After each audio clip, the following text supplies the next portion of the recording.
Most men think leaving a narcissist is the end of the story, but it's actually where the real battle begins. Because walking away from her is not the same as rebuilding you. Welcome to the Narc Free Man podcast. Leaving a narcissistic woman is not the finish line.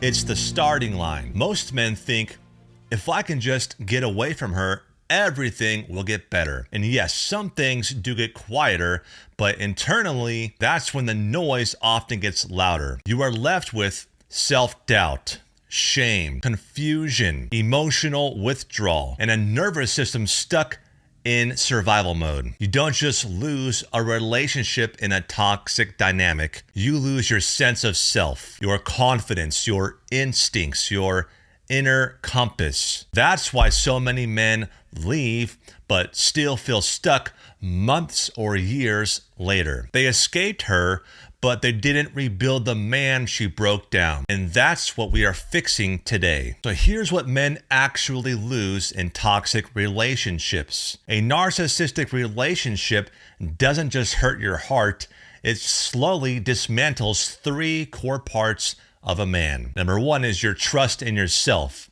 You stop trusting your memory, your judgment, your instincts, and you start asking yourself, am I overreacting, or did I imagine all that?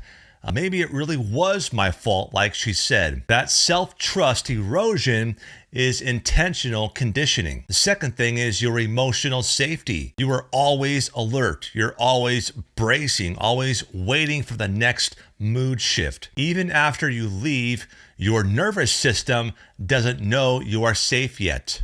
The third thing is your identity.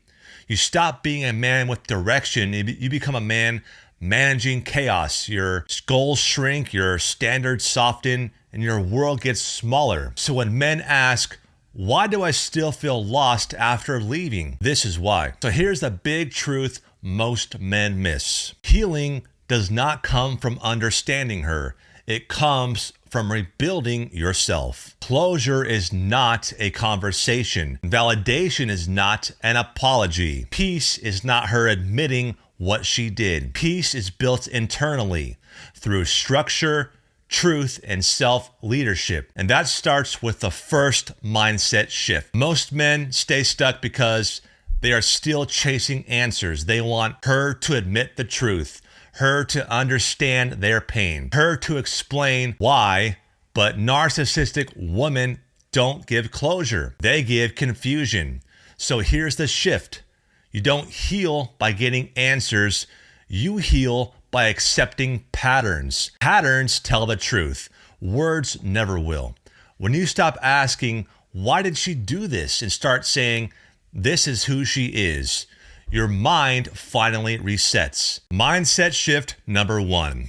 Stop chasing closure and choose clarity. Look, most men stay stuck because they are still chasing answers.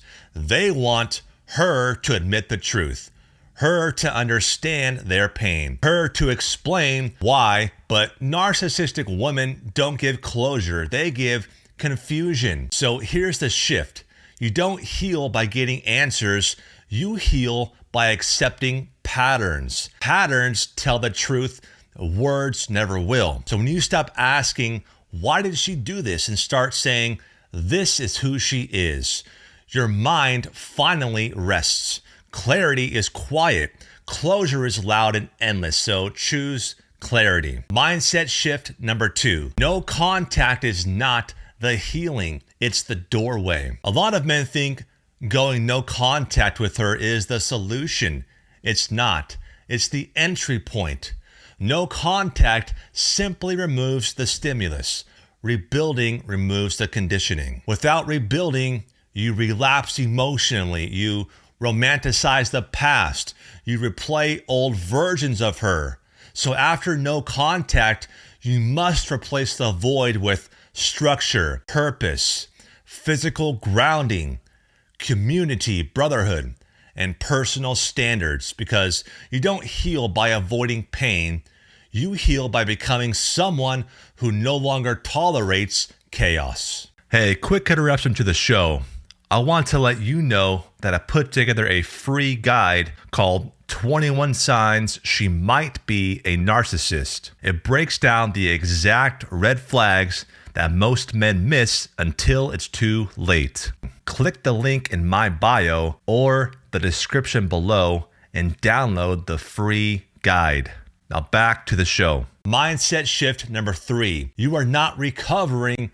You are redefining yourself. This is the most important shift of all. You are not going back to who you were before her. That man didn't have the awareness you have now. You are becoming someone new, a man who trusts his instincts, chooses peace over performance, sets boundaries without guilt, and leads himself. This is not about fixing damage. This is about building depth, discipline, and direction. Pain becomes power when it's integrated. Now let's talk about the rebuilding framework and how men actually rebuild practically. The first thing is to rebuild your body first, because trauma lives in the body. So start with getting enough sleep, going to the gym, and getting sunlight. The second thing you need to do is create daily non-negotiables, like simple structure of waking up at the same time every day, going to the gym the same time every day, no doom scrolling first thing when you wake up. The third thing you do is rebuild brotherhood, because the isolation she put you in will do nothing but harm you. You need someone in your life that reminds you who you are. And men heal with other men. The fourth thing you do is rewrite your self-talk. You need to tell yourself that you are not weak, that you were conditioned, that you are not broken, you were depleted, that you are not behind, you are rebuilding. So let me leave you with this. You didn't lose years of your life. You gained awareness, strength, discernment, depth. Most men never wake up, but you did. And one day, you'll look back and realize that toxic relationship didn't destroy me, it forged me. So man, if this episode hit home, make sure you subscribe to the Narc Free Man podcast on YouTube so you never miss a conversation that builds clarity and strength.